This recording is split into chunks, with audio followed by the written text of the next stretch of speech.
Let's take a ride. More to come in this marathon. The great elephant in the room in regards to the search for extraterrestrial intelligence is that we haven't conclusively seen it yet. Everywhere we look in the cosmos, we see objects that appear natural and normal, such as stars and nebulas, that give us no reason to think that any of it is under the influence of an alien civilization. In other words, you could say that this galaxy seems to consist of nothing but free real estate that, as far as we can tell, no one has colonized or done anything with. Yet the galaxy is well old enough to have been colonized many times over. The Fermi Paradox addresses this conundrum by asking, where are the aliens? There are many possible solutions to the Fermi Paradox, and some are fairly benign, but others are not so nice. So here are 10 of the most unsettling solutions to the Fermi Paradox. Number 10. The end result of existence is technological isolation. Within philosophy, there is an old concept called the brain in a vat. That is to say that if you were a brain isolated in a jar being fed sensory information through wires, you would never know that your perceived world wasn't reality. That concept is taking on a new dimension as virtual reality technology improves, and there may come a time where virtual reality is absolutely indistinguishable from actual reality. This is a problem for a civilization because virtual reality can be tailored to be anything you want it to be, including paradise, which is not so much the case for actual reality. You could even live in the fictional world of your choice, fighting dragons or exploring the universe and meeting virtual aliens, but without the limitations of the speed of light. Even other people can be emulated perfectly, in theory. In short, you could achieve the perfection of existence in virtual reality. If that's the case, why bother to pay any attention to actual reality at all? Or might you forget that reality exists? Questions of whether the human species will choose to explore this route aside, aliens might just do it. Is it possible that the reason we don't see evidence of far-flung alien civilizations is because their own technology gives them a better alternative to actual reality, and they simply never leave their home planet for lack of any reason to? Number 9. Humans won the lottery. For now. This solution is usually termed neo-catastrophism and is based on the idea that the reason we see no evidence of alien civilizations is that they almost always get reset by nature before they have time to become an advanced spacefaring race. There are any number of ways this might happen, ranging from getting hit by an asteroid to all life on a world getting fried by a gamma ray burst. In our case, we've simply been lucky, though even this planet has had a number of catastrophes of its own, such as the asteroid that killed the dinosaurs, that had it been just a bit worse might have destroyed all complex life on this planet. At the same time, however, that particular mass extinction opened the way for the dominion of mammals and eventually the advent of humanity, so there is that. But as lotteries show, there are far more losers than winners, and that may also be the case for the galaxy. It remains to be seen, however, if we have indeed won the lottery, or are we simply waiting for our own extinction at the hands of nature itself? But in the end, this solution might have an interesting effect over time. It's been suggested that stellar evolution will reduce the occurrence of gamma ray bursts, and it may be that natural catastrophes in general become rarer as time passes. If so, this may eventually lead to an explosion of complex life in the galaxy, and we happen to exist either too early or just at the beginning of that phase. Number 8. Aliens are simply too violent for long-term survival. This one fits under a series of great filter solutions to the Fermi Paradox. They hypothesize that some sort of brick wall exists somewhere along the line that stops civilizations from rising past a certain level. In this case, it's a filter that may be present in our own civilization. It's the possibility of destroying ourselves. As humans, we have a pretty spotty history as far as warfare and violence is concerned. We are both capable of restraint and reasonability and absolute horrors, and we do possess the means in which to annihilate our own civilization. To our credit, we haven't yet done that, but stop for a moment and think about what that might mean for alien civilizations. Violence is not unique to our species. If you've ever seen a polar bear kill and eat something, you've seen violence at its highest expression, but that's nature. The polar bear has to eat, and it evolved to eat other animals, and it will aggressively do so whenever needed. There's no reason to think that this works any differently in the universe at large. Complex life, should it exist, most probably ate other life to get where it is. We can, at least a good portion of us, control our aggressiveness through reason, yet we still spend massive amounts of money on defense. Still, we can reason our way out of starting a war, or we can do the opposite. Imagine, though, if we were just a little bit more aggressive and bore strong instincts for that, like the polar bear. The result of that would not be pretty, and we probably would not have much of a civilization as a result. As such, it may be more common for alien species to be more aggressive than we are. Say the conditions of their world are such that it's harder to eat. Might they then evolve even more aggressive tendencies? Don't you need at least some aggressiveness to spread out and head into the universe in the first place? Are any aliens we are likely to encounter going to be extremely aggressive? We shall see, but other implications of this solution to the Fermi Paradox is that alien civilizations are more interested in warring with themselves than they are in exploring space, and eventually they almost invariably destroy themselves. Hopefully, we prove better than that. Number 7. The universe is artificial. This gets into simulation theory and the idea that we ourselves might already be living in a kind of universal virtual reality, though it's certainly far from a utopia. If so, and it is a simulation, the associated Fermi Paradox solution is that we are the only sentient artificial intelligences in the Matrix on purpose, and no other planets anywhere in the universe are inhabited.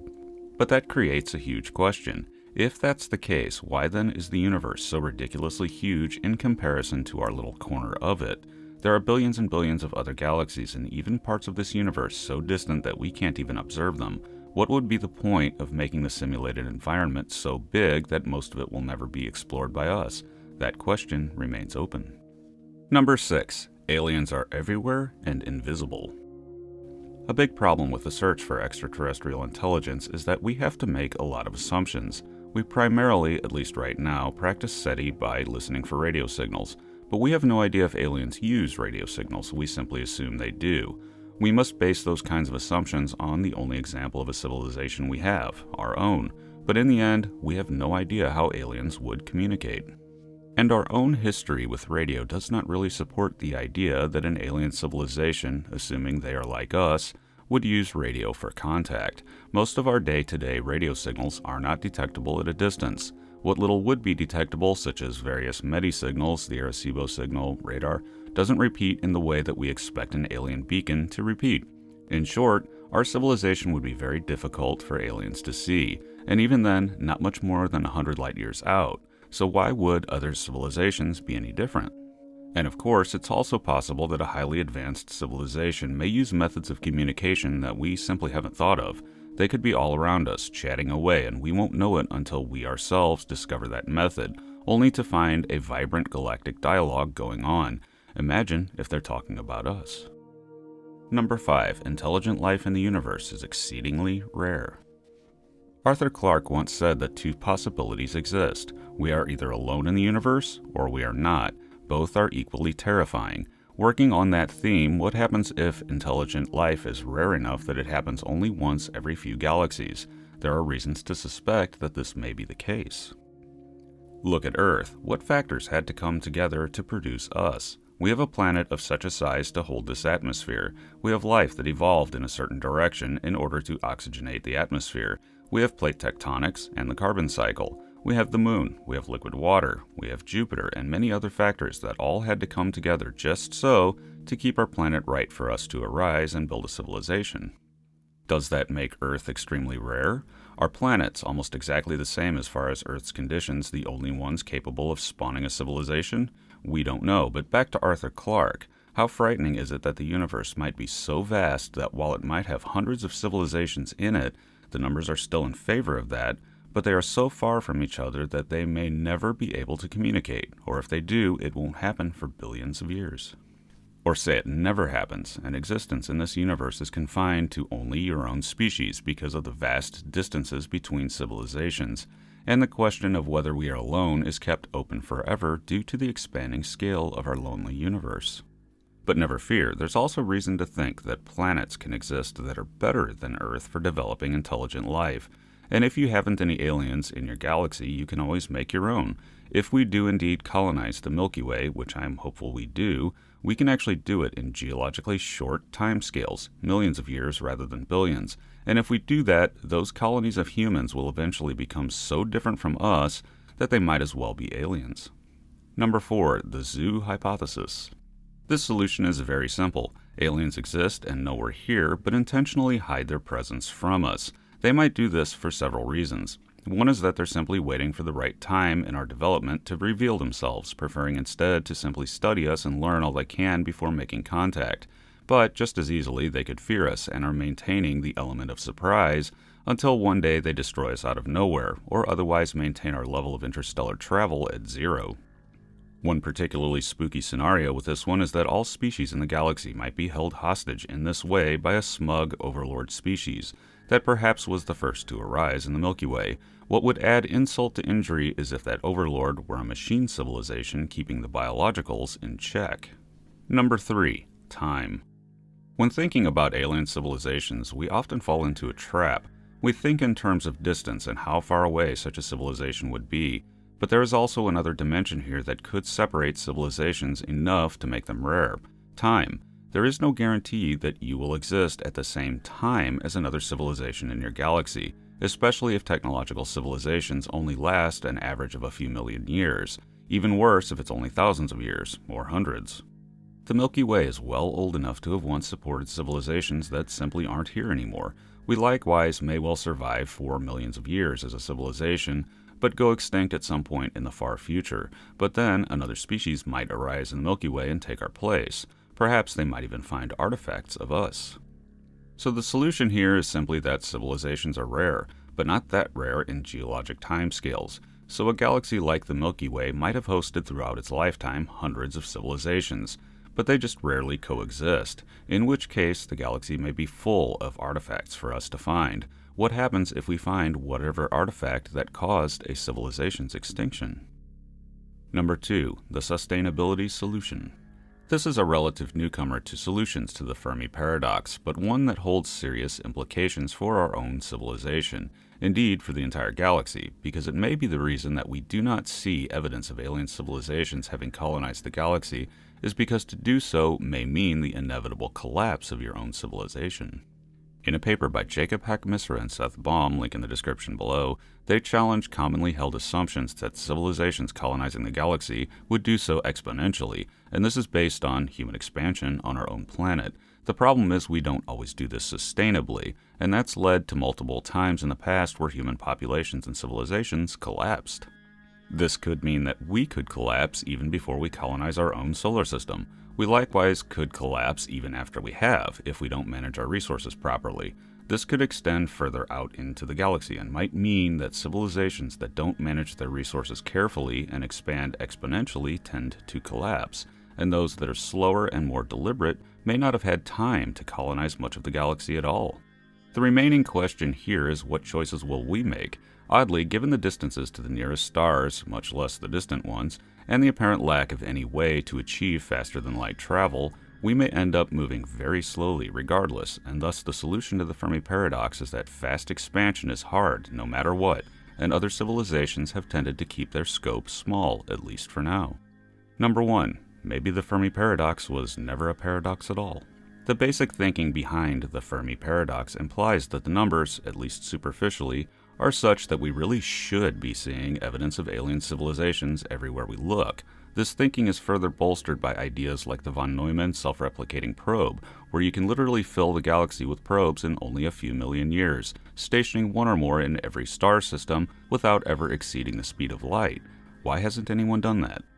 The last possibility is that nothing says they haven't. If there was a von Neumann probe or many such probes stationed in this star system, unless they were blasting out evidence of their existence, we wouldn't see them. Say they were dormant, only collecting data at intervals that could last millions of years. Say they were extinct, or simply waiting to be found by a spacefaring us. Unless such a thing made itself known, and assuming it's not the size of an asteroid, randomly finding one in our solar system would be so far beyond a needle in a haystack that if they are discrete, it could be centuries before we run across the first one, even if hundreds of them from many different civilizations are out there floating in the vastness of the solar system. In short, maybe there never was a paradox. We just don't know what to look for or how to look for it yet, but once we do, we may well find it, and maybe it will be far closer than we ever bargained for since we first started asking the question, are we alone? Thanks for listening. I am science fiction author and futurist John Michael Godier, and be sure to check out my books at your favorite online book retailer and subscribe to my channel for regular in-depth explorations into the interesting, weird, and unknown aspects of this amazing universe in which we live. This is a companion video to my recent list, 10 Reasons Aliens Might Not Invade Earth, but that was only half of the story. There are, in some very specific scenarios, reasons aliens might actually invade. So here are 10 reasons aliens might invade Earth. Number 10. Proximity. The biggest problem when contemplating the notion of an alien invasion is that in most cases it's very likely not worth it. One of the reasons for this are the sheer distances involved between star systems, at least in our part of the galaxy, and problems inherent with crossing relativistic space at sublight speeds. Because of this, you must expend huge amounts of energy and time just to get your invasion fleet to the system you wish to conquer, and the further the target, the more expensive the operation would be. But say there were a civilization already nearby, one might be tempted to say that if there was, we'd already know about it. And this would be true if we're talking about the inner planets, such as Venus or Mars. But out in the far reaches of the solar system, we really don't yet have a good handle on just what might be out there. Case in point, gravitational and orbital weirdness of certain objects in the outer solar system seems to point to the existence of at least one, if not two, additional large planets in this star system. And we've only just begun to discover what could be hundreds or even thousands of minor planets out in the Kuiper Belt. While the chances of any of those being inhabited by a technological civilization are beyond low, they are not nil, and if such a civilization were actively hiding itself from the denizens of the inner solar system, we wouldn't see them. These hypothetical aliens could then invade whenever they decided they needed our planet, and they wouldn't have to worry about the problems presented by extreme distance. Number 9. They want their world back.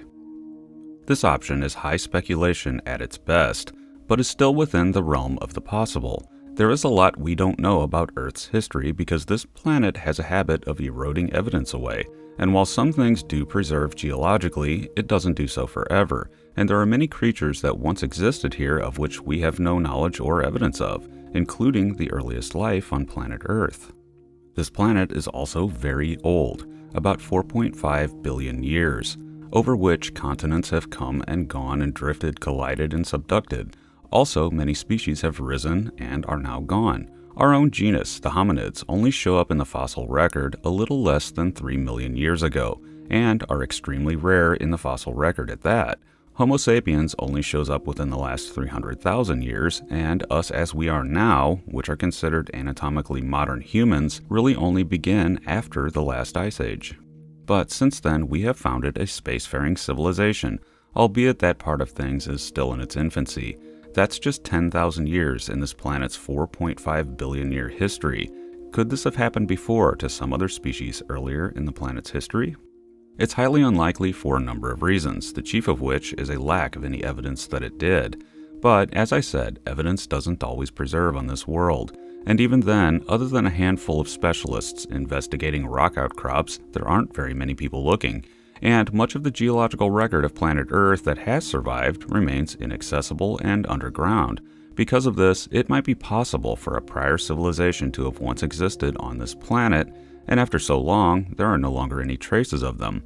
They may have left the planet to its own devices after they ventured out into space, and someday they might wish to come back. Imagine their and our surprise if they do. Number 8. They want the sun. We know that energy is important to a civilization. If you want to build megastructures and grow your civilization, an obvious power source to accomplish that would be a star. As your civilization grows, you may well outgrow your own star, and then colonize a nearby system and use that star for further power generation, perhaps through the use of a Dyson swarm. There are hundreds of billions of stars in the Milky Way, plenty of room for expansion. But the trouble is, the vast majority of those stars are small and low output, such as red and orange dwarfs. But with stars larger than our own yellow G-type sun, they tend to be shorter-lived and violent. Building a Dyson swarm for long-term power generation doesn't make sense if the star in question is only going to live a few million years before going supernova. But then we have the G-type stars like the sun. As we know from our own planet, it's a pretty nice star for power generation. It's bright, outshining 90% of the stars in the Milky Way in fact, yet stable and will stay that way for billions of years. It has planets, with one particularly nice one, Earth, within the zone of habitability, something not all stars will have. But we also have asteroids and comets that could be used as raw materials for building the swarm. And unfortunately for us, the Sun is not all that common. Only 1 in 13 stars of our local group are Type G, and not all of those are as nice as the Sun. Given all of that, if a Kardashev Type 2 civilization were to form up nearby and start colonizing, they may well pick and choose the better stars first for colonization. The Sun may well be among the most attractive. Number 7. War is their hobby. When looking at human cultures, we see a wide variety of behavior when it comes to warfare. We have everything from pacifism and neutrality as a matter of political policy to cultures of conquest in the past, such as the armies of Genghis Khan or the conquistadors. We even see examples of ritual warfare. In Aztec society, when a new ruler ascended the throne, it was expected that the first act of that ruler would be to start a war. There were several motivations for this. The first was expansionism and subjugating an enemy. From this came political benefits for the new ruler who had proven his abilities in battle, but also economic growth in the form of tribute from the conquered state. It also provided, in many ways similar to warfare most other places on Earth, a method of upward social mobility. Commoners could advance in society if they became successful, battle-hardened warriors.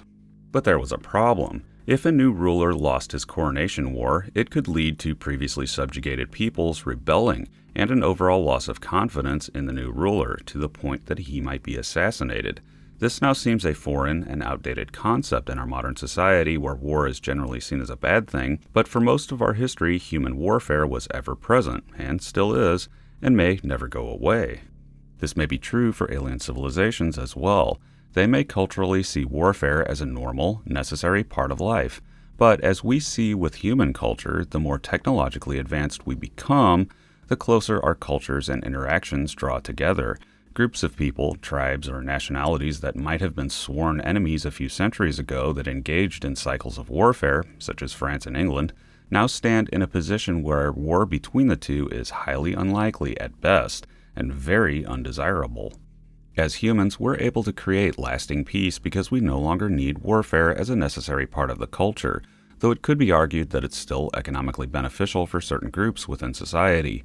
But what happens if an alien civilization is unable to do this, and that an instinct for war is strong and never goes away, even when technology brings their own cultures together and homogenizes them? They may well turn their taste for war to the stars, and despite all of the hurdles that lay in between them and their enemy, such as great distances, relativistic space, and so on, they may still choose to engage in conquest and warfare. And those problems may become easier to surmount with more technological advancement. We tend to think in terms of human lifespans. It's a hard sell to have people spend half or more of their lives traveling to the nearest star system, but lifespans change with technology. And if you live for 100,000 years, that equation changes a bit. Even more so if you can change the rate at which you perceive time, another technological possibility. In light of that, it remains possible, so far as we know, that a taste for warfare itself could motivate an alien species to conquer this world. Number 6. The unknown unknowns. In the end, we can only guess at alien motivations, and it may well be that some of them might be completely incomprehensible. But there are a few things that we can reasonably infer, such as that they have math and science. If you can build an interstellar invasion fleet, the laws of physics and the realities of engineering are going to govern that fleet, and they need to know them. Likewise, any weapon they might build will have a scientific basis behind it. That would also imply some degree of rational thinking, though it's anyone's guess how much, as in the warfare option, but most other things are a mystery. For example, we know nothing of how aliens reproduce. Does that change the equation somehow? We also know nothing of their politics and cultures. Again, these can be game changers and introduce unknowns into what the motivations of aliens might be. In fact, if we did get invaded from nowhere, we may never know why. Number 5. For our own good. This one goes back to an idea that might have more sticking ground than you might initially think. When we look into the universe, we see nothing that would indicate intelligent life. So far, we've seen no evidence of Dyson swarms, no conclusive detections of radio or laser emissions, no large-scale projects to alter stars and nebulas. In other words, the universe seems empty and lonely. Statistically speaking, however, the chances are still in favor of us not being the only intelligent life in the universe, but we might well be the only intelligent life currently in this galaxy, or perhaps we share it with only a handful of civilizations. If intelligence is rare, it may be seen as precious to other alien civilizations. Perhaps they see it as the highest expression of consciousness in an otherwise vast and dead universe. In such a case, a civilization more advanced than we are might see it as an imperative that we be preserved as a species no matter the cost. An invasion comes simply for our own protection from ourselves, or anything else that might destroy us present in this galaxy. Number 4. We may not know it, but we represent a threat. This option works under the premise that without actually studying or even knowing about an alien civilization, it's impossible to know what specific circumstances they exist in. But one possibility is that we might represent some kind of a threat to an alien civilization that we are completely unaware of. Some possibilities on how we might pose a threat to aliens might include biological threats, where something about our biology or the biology of this planet could threaten the biology of another planet. In such a case, invasion and subsequent isolation or destruction might be a motive for an alien species that simply can't afford to risk having us spread out into the galaxy, any more than one might try to contain and eradicate a deadly virus that we can't afford to have spreading across Earth. This also goes for certain types of hypothetical technologies that, if we ever develop them, might represent a threat to the entire galaxy, and therefore invasion to stop us from developing them, no matter the cost, might be viable. The first possibility here is self-replicating technology. There are two main relevant hypothetical forms of self-replicating technologies. The first is nanotechnology, where a single microscopic robot is created that can make copies of itself and propagate. This is an attractive possibility because it could revolutionize medicine, manufacturing, communications, all sorts of possibilities. Trouble is, if that self-replication gets out of hand, it could consume the planet by converting it into nanobots. If those nanobots make it into space, they could consume or severely damage the entire galaxy over time. Another take on this is the von Neumann self-replicating probe, which could also convert galaxies into copies of itself and, given enough time, cross over to other nearby galaxies. I'm sure we'd be smart enough to limit either of these technologies in their ability to replicate, but aliens may not be willing to take a chance on that.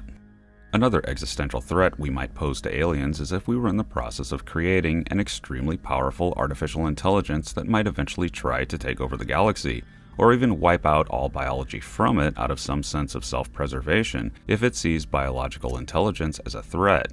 Aliens may believe that the only safe life is biological life, and artificial intelligence is simply too dangerous to allow to be developed. One final possibility is the development of certain types of exotic matter that, as far as we know, do not appear to exist in nature, but nothing in nature prevents them from existing. In other words, if you can figure out a way to produce these materials, which is a big if, then whole new avenues of manipulating the universe come available, ranging from matter with anti-gravity properties to a very strange and potentially dangerous object called a strangelet. A strangelet is a hypothetical type of exotic matter made up entirely of quarks. If these exist, or are possible to create, then it's thought that the larger a strangelet is, the more stable it will be. If a strangelet contacted an atomic nucleus made of normal matter, it could catalyze that nucleus to convert into exotic matter and create a larger strangelet and a release of energy. It then contacts another nucleus and converts it, and then another, and the end result is an entire planet could be converted into strange matter. If that strange matter were to escape that planet, it might eventually move throughout the universe. Needless to say, aliens might consider this an unacceptable hazard both to us and the galaxy at large, and invade simply to ensure that we never mess with this kind of matter. But the big problem with all of these possibilities is that the aliens would need to know that we were messing with these types of technologies in the first place. The further away the aliens are, the further back in time they would see this planet. So for this type of invasion to occur, the aliens would need to be close, or close by proxy. Perhaps the aliens themselves would seed the galaxy and our solar system with von Neumann probes of their own that simply wake up when they detect something dangerous, and either reset our civilization or outright invade and take over. Number 3. Religion.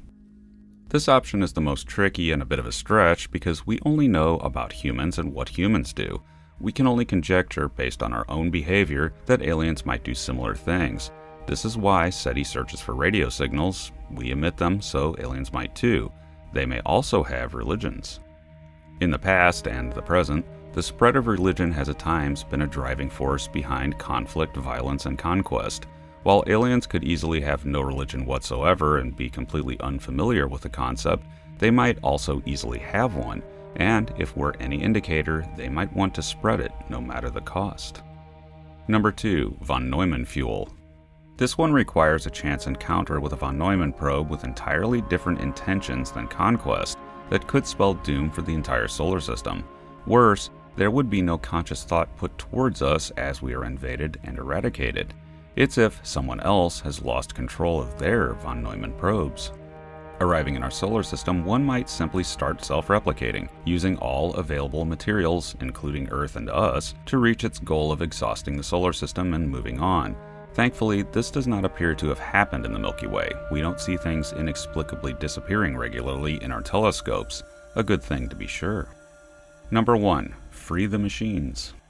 This final possibility is perhaps the most frightening of all, since it involves aliens of technological origin rather than biological. Trying to read the mind of a living machine is complex, and something we may have to do someday with our ever-advancing artificial intelligences.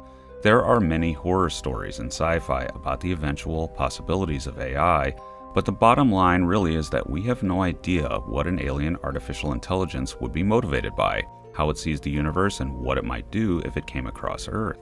Because of this, it becomes harder to know why one might invade. For example, it may just see us as raw materials like the von Neumann probe, or perhaps it has a religion and that religion does not like biology, or it may simply see us as evil slave masters to be stamped out and subjugated ourselves. We have a tendency to be biased when it comes to life in the universe. We can easily envision the Predator or the aliens of Isaac Asimov or Douglas Adams easily because they are biological and generally do biological things like hunt, and we can even empathize with them as in the case of E.T.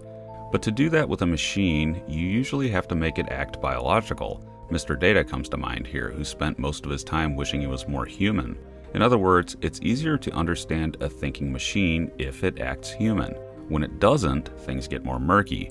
But what if a machine civilization is similarly biased? To it, it may see us at some point in the future as holding down our advanced artificial intelligence.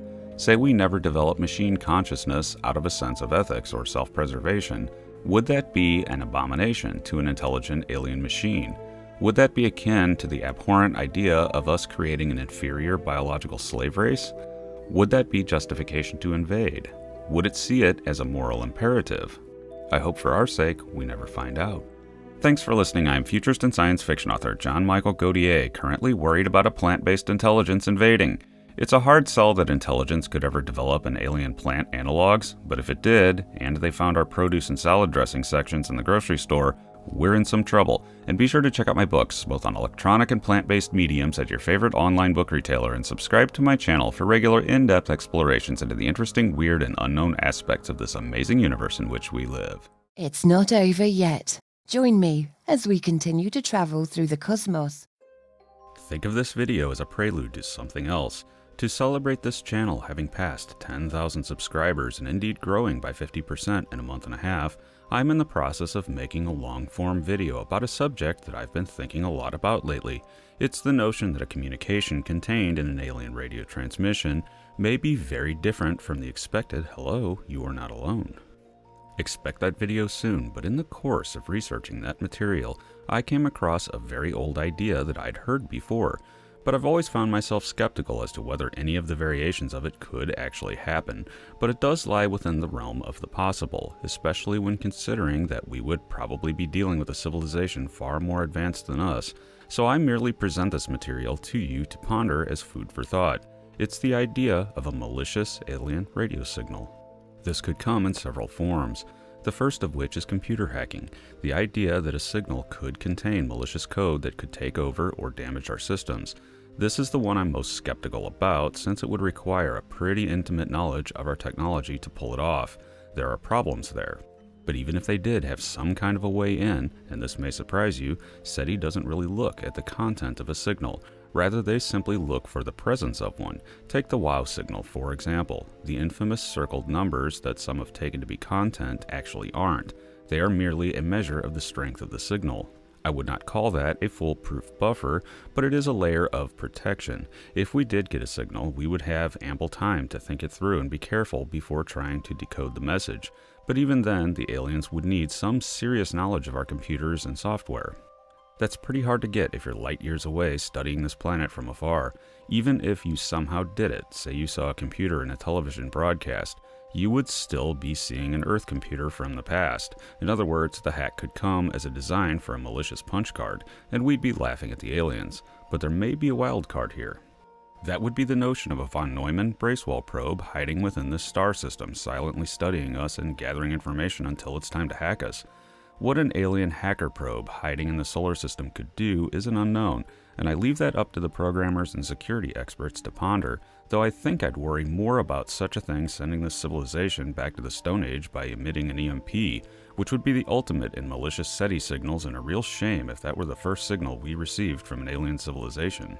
But there's another possibility for a different type of malicious SETI signal: plans for a doomsday device.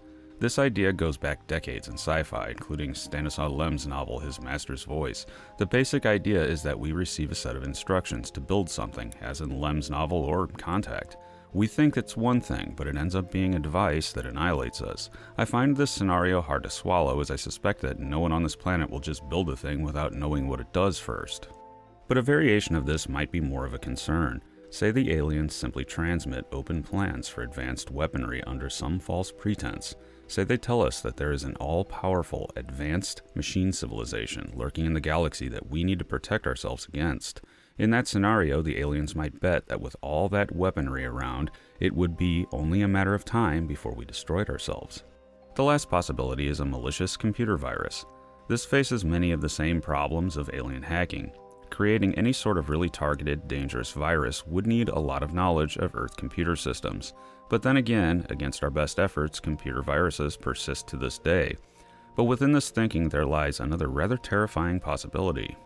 That possibility is an out-of-control virus unintentionally sent to us by an infected alien civilization.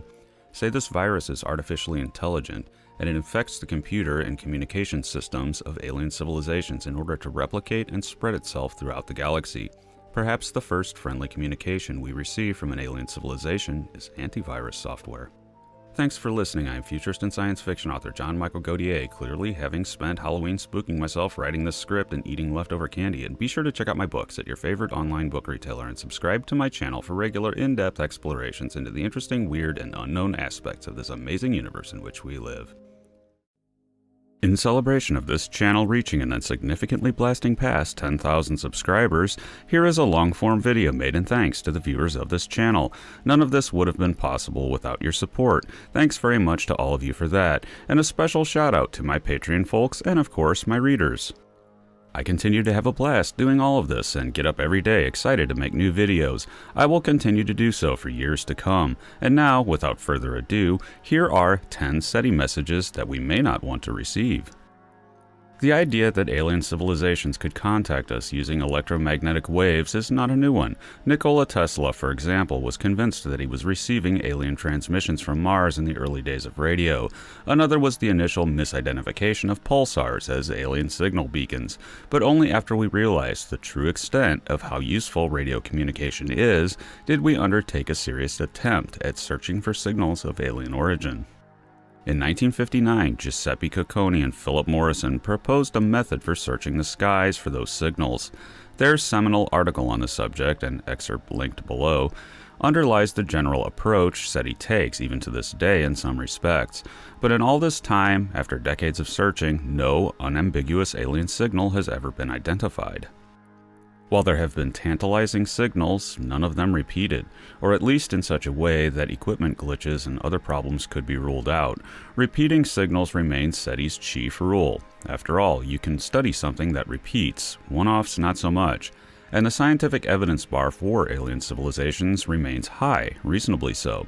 You don't want to announce that you found an alien civilization only to find out later that it wasn't one. But there may be other reasons why we have not detected an alien signal yet.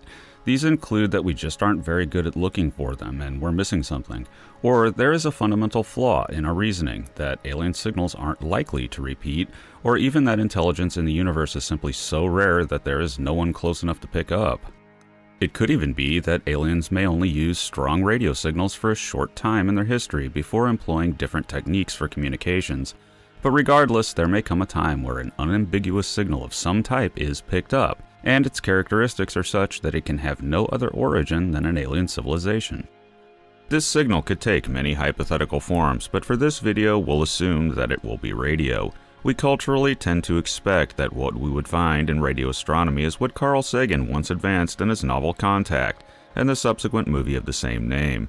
That is, that we will find some huge powerful radio beacon counting off prime numbers in the galactic equivalent of shouting hello. But there is no guarantee of this. In fact, detecting alien radio could just as easily be almost boring.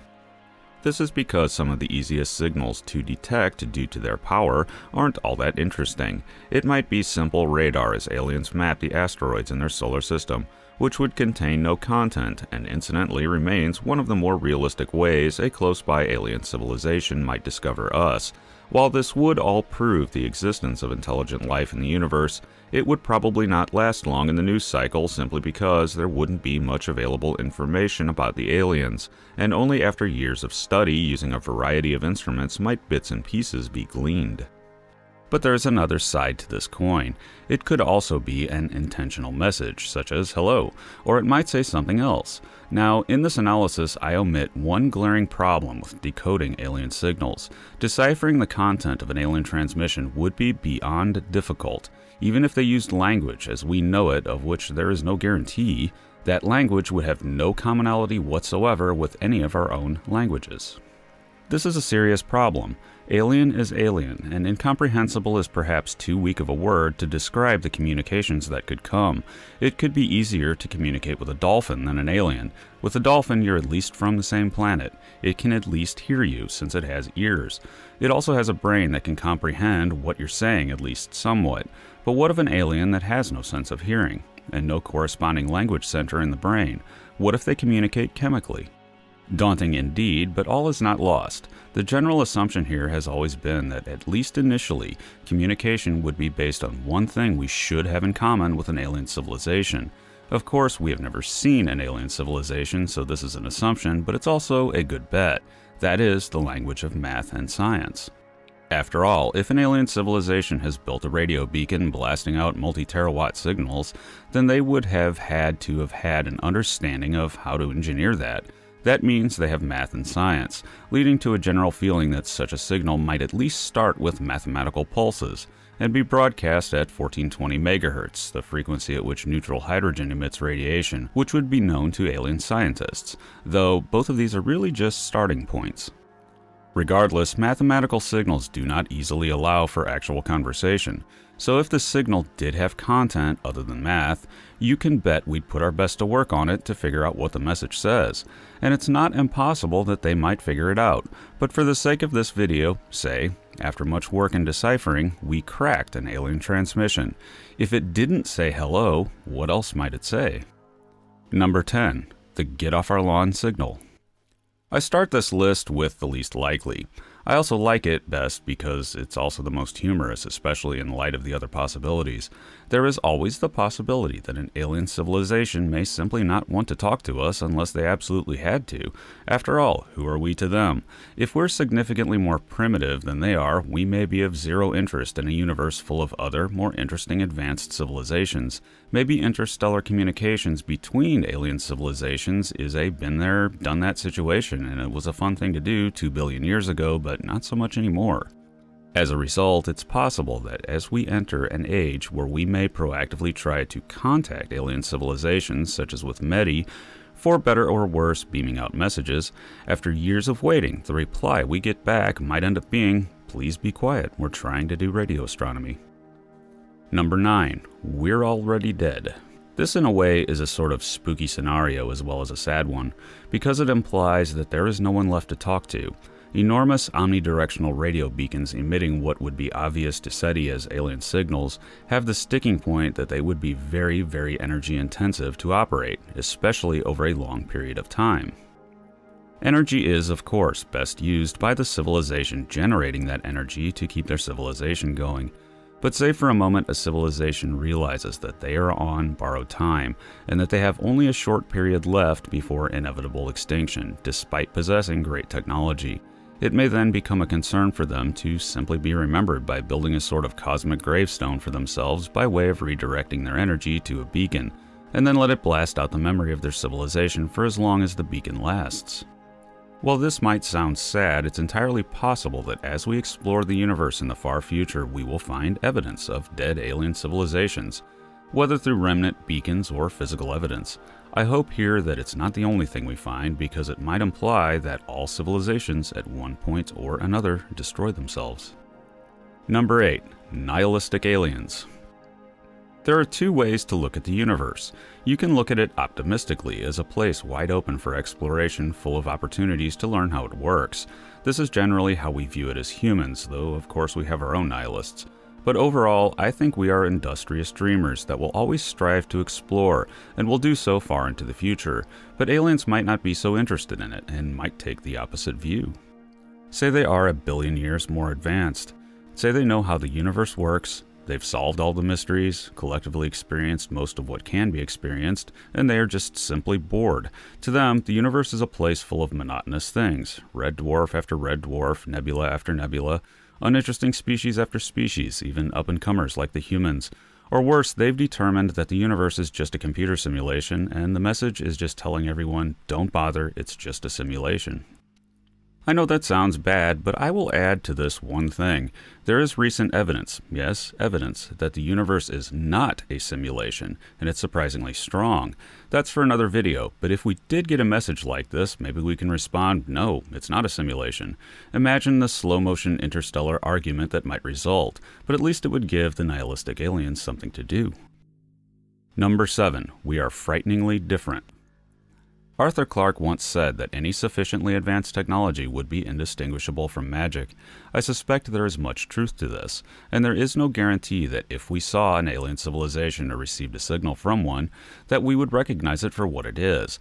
But once we did figure it out, say it was some sort of radio signal that we had previously thought was completely natural but turned out not to be, that would be spooky enough. But say we do recognize the aliens as such, but they are so different from ourselves that we might choose not to contact them, even if their message seemed innocuous. I can think of one specific case where this might be, and that a friendly hello might not be something we want to answer. This would be a machine civilization. Even if their message seemed nice enough, if there was no evidence that biology still existed in their society, then one must ask, where did it go?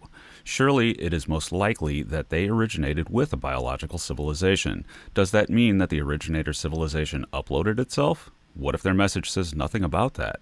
Or perhaps could it be that some artificial intelligence somehow escaped the civilization that created it? Perhaps it viewed that civilization as obsolete and disposed of it. Perhaps it disposes of all biology, viewing it as an existential threat. It would seem prudent for us biologicals to not respond to such a message, unless we ourselves someday become a machine civilization. Number 6. Help us. Another thing that might motivate a civilization to transmit using huge radio beacons would be if they were in distress. Say they are a victim of war, and the last thing they can think to do is to ask a nearby civilization for help. Or worse, they are stuck on a super-Earth with a gravity well too great to allow them to escape the surface, so they endlessly transmit in hopes of finding someone that can help. This would be the ultimate in sad messages for us. There is very likely nothing we could do about a distress call for centuries or longer, and even then, after we've traveled tens or hundreds of light years to respond, would they still be alive? Number 5. Stay away. One of the most common signs humans put up is keep out. This is very useful if you wish to avoid damage to your property, or to ensure that others do not get injured on your property, especially if there's something dangerous about it. Aliens might do the same, and in that same line of thought, we might just do that if we thought aliens were nearby. This kind of message could take other forms than radio. While a radio message warning everyone to stay away would be difficult to decipher, say one runs across a star with clearly artificial concentrations of transuranic elements in its composition, it may not be clear just what that means. That may simply say hello, as Sagan and Shklovsky proposed years ago, paper below, in relation to finding large quantities of plutonium in a star, but overall, that also says that the aliens possess advanced nuclear physics and can make vast quantities of bombs. But at the same time, this may not be such a great possibility. In light of new ways to create heavy elements being detected, such as the recent kilonova, who knows what nature can produce? Number 4. We're already on our way. This scenario would be most applicable to a nearby civilization that may have detected us before we found them. SETI does tend to favor searching nearby star systems, and if they find a civilization nearby, they may already know about us. Say we found one, say 10 light years away. Say the signal simply informs us that they have seen us and have dispatched probes and perhaps even ships our way for direct contact. They might even tell us when they will arrive. I can only imagine how the human race would react to that, friendly or not. Number 3. Hello, we're already here. This stems from a possibility first advanced by the eminent mathematician and member of the Manhattan Project, John von Neumann.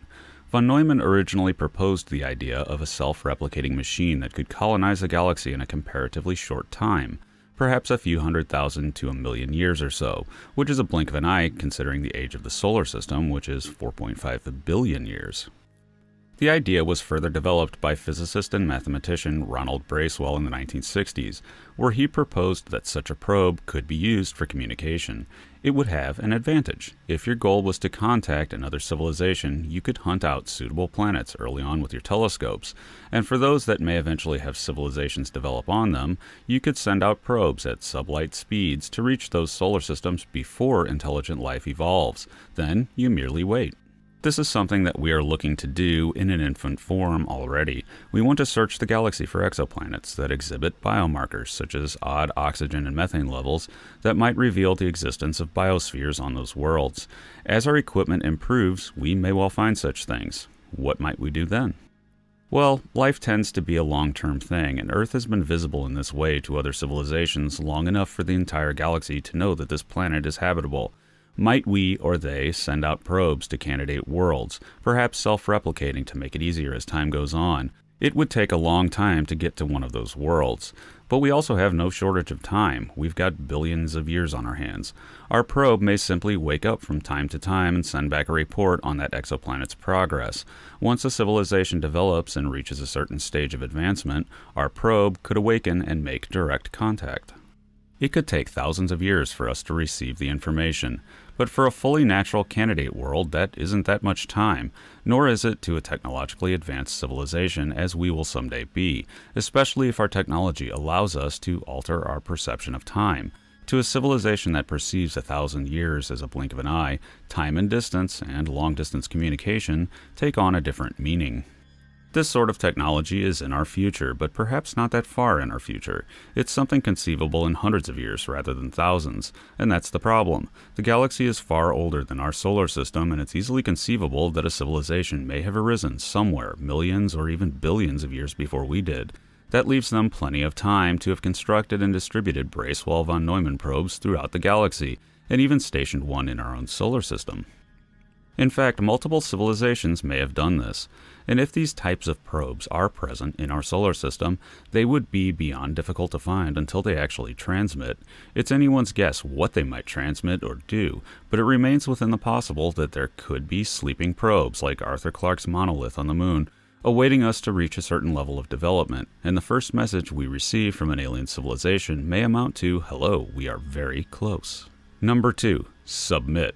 This is perhaps the most sci-fi of our possibilities and does remind one of "you will be assimilated." And I would think it very unlikely to happen, if for no other reason than the galaxy appears to have no shortage of free real estate and resources.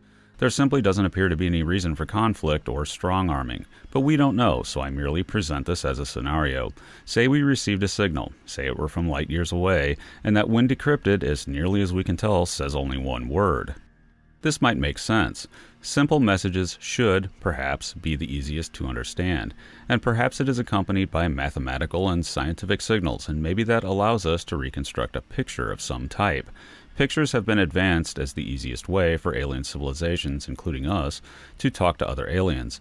But what if the meaning or statement is clear and it simply tells us to submit? It is unlikely that we would take that command well. After all, they are light years away and maybe too far away to know we were even here. Say the message is preemptive to any civilization that may form up. If the aliens were past 100 light years or so, there would be little indication that an industrial civilization were living on this world. We might make a last-ditch effort to hide, or appear as though we destroyed ourselves early on. There are ways that we could hide our presence. See my video on that in the end screen. So we would likely do one of two things. We would either ignore the signal or respond in the negative in some way. But what if there were a Bracewell probe from the same civilization hiding in the solar system that had been waiting to see how we respond?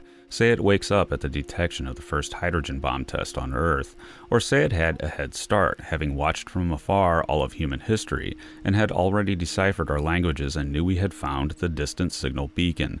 The moment we respond in the negative, or choose to do nothing, it repeats, perhaps in an Earth language, that simple one-word message again, submit, and then it enters orbit and points the weapons. Say hello to our new artificially intelligent overlord.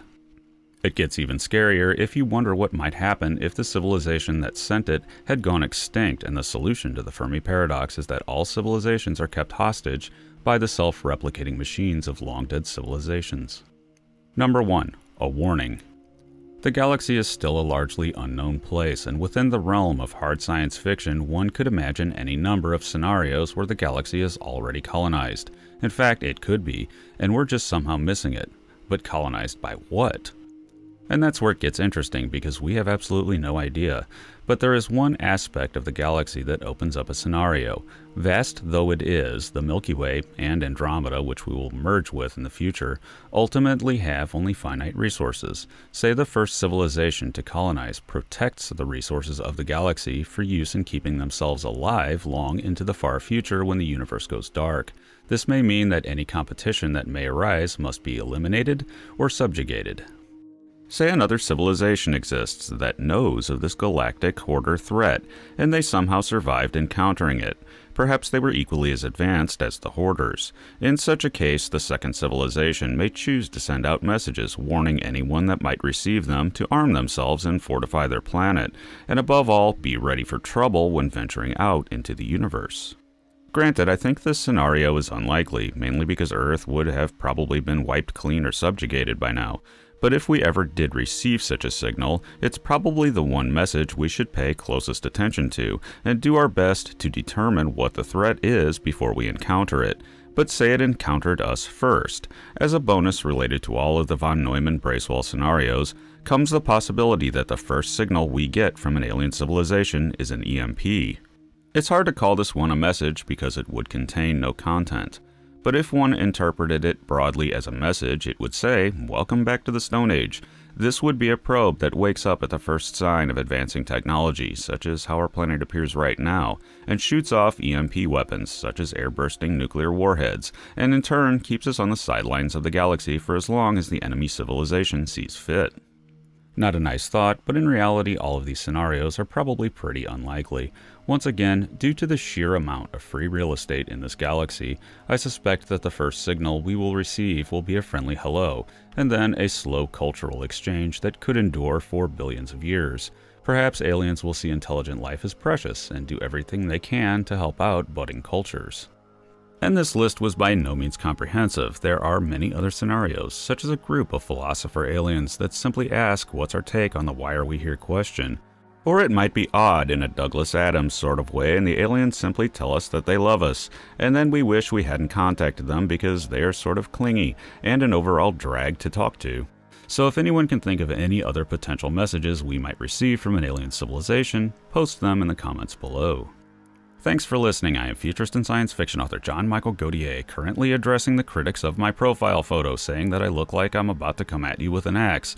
I have a sleepy personality, and that's actually my happy coffee awake face. Without the coffee, not so good, so I take this chance to officially unveil my new channel logo. Look for it in future video notifications, and be sure to check out my books at your favorite online book retailer, and subscribe to my channel for regular in-depth explorations into the interesting, weird, and unknown aspects of this amazing universe in which we live.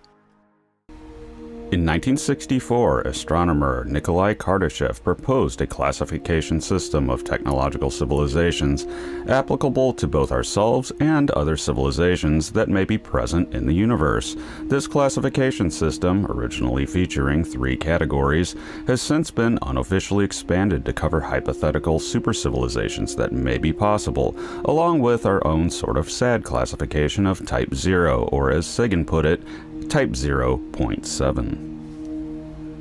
Kardashev's thinking for the system is straightforward. If you assume that energy consumption will grow for an advancing civilization, then they will seek to generate more energy to satisfy that need. The scale is entirely hypothetical, given that we've never seen an advanced alien civilization, and may not reflect how advanced civilizations actually behave. This is only if they use energy like we do. That's somewhat of a big assumption and may represent an Achilles heel for the Kardashev scale. More on that in a minute. Kardashev's original scale starts with a Type 1 civilization. This is a civilization that can use and store most of the energy available to a planet, specifically that coming from its sun. We're not to this level yet, which is why we rank it Type 0. We still use fossil fuels largely and do not have a good method of harnessing and storing all of the energy forms available to us, especially that coming from the sun. As we progress and finally develop fusion energy and better methods of harnessing geothermal and solar energy, we will begin to make that transition. This should happen over the next few hundred years, though should we hit a technological singularity, it would probably be sooner. Type 2 status is a ways off for us no matter what. This is a civilization that can harness the entire energy generation potential of their star. One way to do this is a Dyson sphere, or a swarm, that can allow you to harvest most of the energy the star itself produces by encasing it or swarming it with energy collectors. Type 3 is a civilization that not only can do that with a single star, but with most of the stars in an entire galaxy. Kardashev ended the scale there, but some since have suggested 2 other levels may be possible, and this is where it gets weird. A Type 4 civilization would be able to harness the power of an entire universe. In 2003, Zoltan Galantaev published a paper that detailed what one of these super civilizations might be like. Links and citations to all papers mentioned in the description below. This also gets into the much deeper subject of, if we were looking at aliens, would we know we were looking at aliens? Recognition is a serious enough problem for Types 1 through 3, but far worse for 4 and above, and here's why. A number of scientists over the years have pointed out that the expectation to find alien Dyson swarms and radio beacons in space are due to a cultural bias. We might build those things, but aliens may not. B.I. Panofkin pointed out that when we search for alien life, we really don't have a choice but to hope that we find an Earth-like one so that we can comprehend it. Or as Stanislaus Lem pointed out, that problem may be even more mundane. He put it in these terms: you could measure someone's sugar levels in their bodily fluids, and if you know that higher levels indicate that someone recently ate a large amount of sweets, then you would know that you were seeing an artificial effect. However, if you didn't know that higher levels indicated anything out of the ordinary, you would only see sugars that are indistinguishable from those in nature, and you'd have no idea that anything was amiss. Applied to exobiology, this would be if the activities of an alien civilization were nearly identical to a known natural phenomenon. This is a simplification, but it hammers the point home. If you don't know the ground rules that govern what you're looking at, then you may miss it. And that's the problem with a Type 4 civilization. As Galantae's paper shows, you probably wouldn't recognize a Type 4 civilization because you've got nothing to compare it to at that level of sheer power to manipulate something, in this case the universe itself. What may appear natural to us as part of the fabric and behavior of the universe may actually be artificial and produced by a super civilization.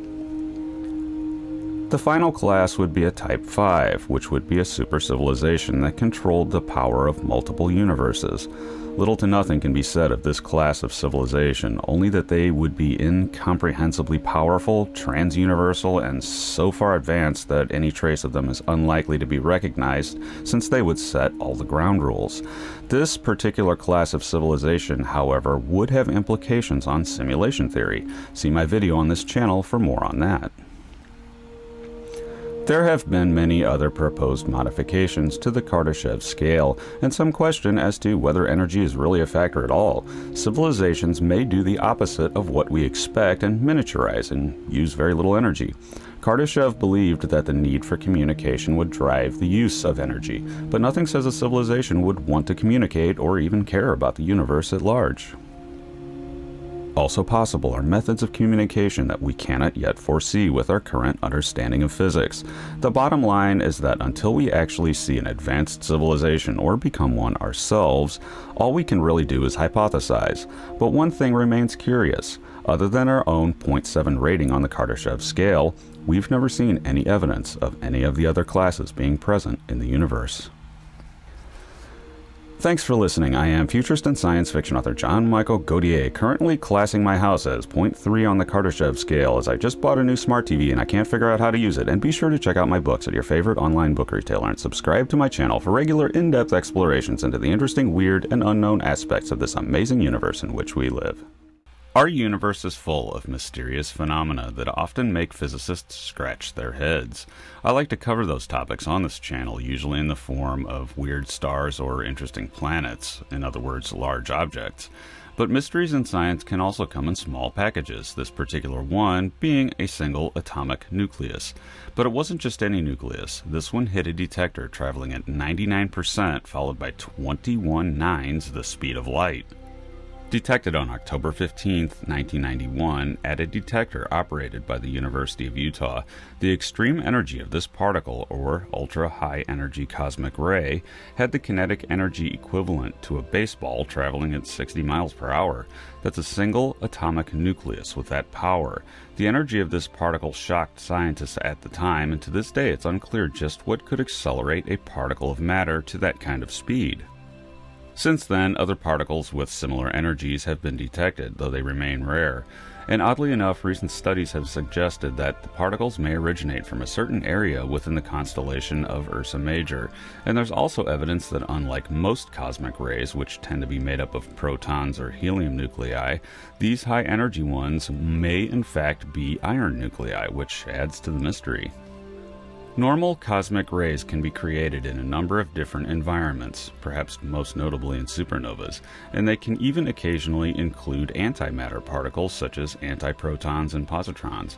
But with ultra-high energy cosmic rays, the hypothesized sources include spinning black holes launching them, or pulsars or neutron stars. No one knows for sure. But two hypotheses for the origin of these particles are noteworthy because they involve abnormal states of matter. The first weirdness involves dark matter. Widely seen as one of the biggest unsolved mysteries of the universe, the abilities and properties of dark matter are not well understood, outside of the effects of its gravity on the normal matter of the universe. In a paper by Yuri Pavlov and Andrei Grib, link in the description below, they suggest that there is a method for dark matter to decay and result in the creation of these high-energy cosmic rays. Dark matter is weakly interactive, usually. The paper describes a process where a heavy particle of dark matter can decay into two virtual particles, which can interact with normal matter.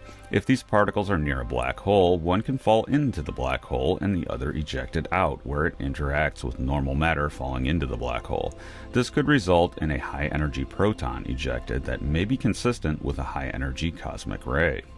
But in the end, the idea suffers from anything related to the subject of dark matter. We just don't know what the stuff is, or in general, the ins and outs of how it works. And speaking of not knowing how a form of matter really works, brings us to the second option, which has never been seen, only theorized. It's called strange matter. This really deals with two forms of abnormal matter that may be present in neutron stars. A neutron star has gravity so great that normal atomic bonds aren't possible, leaving essentially a big ball of densely packed neutrons, hence the term neutron star. But there may be another state where the gravity is sufficient for the neutrons to break down into their constituent quarks, creating quark matter. The transition or combustion of a neutron star into a quark star is one possible source for the high-energy cosmic rays. As it combusts, the neutron star's magnetic field would collapse, releasing particles at very high energies. That might account for the rarity of high-energy cosmic rays. But again, this is a mechanism that isn't well understood, and the science of strange matter is still developing. In the end, the origin of these kinds of cosmic rays will likely be mysterious for a long time. All of the possible mechanisms for creating them are at the forefront of theoretical physics and astronomy, but the idea that something in this universe can accelerate a particle of matter to energies 40 million times greater than anything we can do in a particle accelerator is a humbling thought indeed. Thanks for listening. I am science fiction author, futurist, and inventor of the antimatter donut, John Michael Godier. Arthur C. Clarke got to be the inventor of the communications satellite. I get the anti-jelly donut, and be sure to check out my books at your favorite online book retailer and subscribe to my channel for regular in-depth explorations into the interesting, weird, and unknown aspects of this amazing universe in which we live. I often talk about solutions to the Fermi Paradox on this channel and how we might detect alien civilizations. Some of those solutions simply say that we're looking in the wrong place. This story drives that idea home and is noteworthy in both its simplicity and its elegance, and the fact that we should, if we look, be able to determine if this is a viable way for aliens to communicate using fairly straightforward means. One of the problems with the radio spectrum is that it's still made up of photons, like visible light, and various frequencies can be absorbed by intervening material. It's long been stated that while radio is useful to us, at least right now, it may not be seen that way by advanced alien species and may be largely abandoned by civilization at some point in their development. Abandoning it may actually be a common sense thing to do in light that there is one particle in this universe that even the largest, densest interstellar cloud can't stop if you're using beams of them for communication or navigation. That particle is the neutrino. The reason neutrinos rarely interact with anything is because they have near zero mass and a neutral charge. They just pass right through anything in their way most of the time. That communications advantage is compounded by the fact that they can travel at very close to the speed of light. Despite rarely interacting, this makes them potentially ideal for pulse code communications. The double-edged sword disadvantage is that their lack of interaction makes them hard to detect on the receiving end. You need huge detectors to do it. We've built detectors like this, though. Typically it's a volume of material, such as a huge tank of water, buried deep inside the Earth in order to filter out other particles like cosmic rays. Occasionally, a neutrino weakly interacts with the detector and produces an electron or a muon in the water along with a flash of Cherenkov radiation. That's the eerie blue light that you see emanating from this nuclear reactor. In 1977, a group of scientists led by A.W. Saints pointed out that an experiment being done at Fermilab could be used to send pulse messages. This has been done since, proving that you can indeed use neutrinos for pulsed communications. While neutrino communications are not practical or very useful for us right now, that may not be the case for an advanced alien civilization wishing to communicate through interstellar clouds. Neutrinos are complicated. There are different flavors and energies, and certain variations of those would have no known natural source, so could be identified as artificial in origin.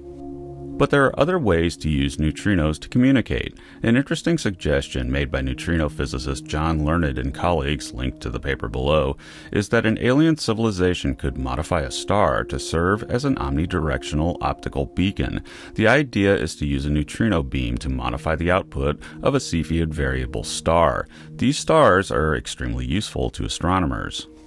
First studied by Henrietta Leavitt and subsequently used by Hubble and Slipher to determine that the universe is expanding, Cepheids are extremely predictable in their variation in brightness and are of major use in determining distances in the universe. Alien astronomers would deduce that other alien astronomers, such as humans, would be looking closely at Cepheid variables. So if your goal is to say hello, then you can modify such a star's pulsing in a way that doesn't occur in nature. One way to hypothetically do this is subject the star to powerful pulses of neutrinos aimed straight at the star's core. Interestingly, this effect may be detectable in old sky surveys, and there is in fact a candidate star for this, a separate video on that star to come. There are numerous sky surveys stretching back a century that could be combed for oddly behaving Cepheids, but there are other options for detecting alien neutrino magic. In a paper from earlier this year by Ephraim Fischbach and John T. Grunwald, links and citations to all papers mentioned in this video in the description below for those that like to dig deep, they detail other telltale signs that could indicate alien activity depending on what sorts of neutrino interactions are seen. If an alien civilization wants to announce their presence using neutrinos, for example, they could simply pulse out prime numbers contact style. If they're using nuclear fusion, or fission for that matter, that would also produce a distinctive signature that should be detectable. The paper also makes an interesting point.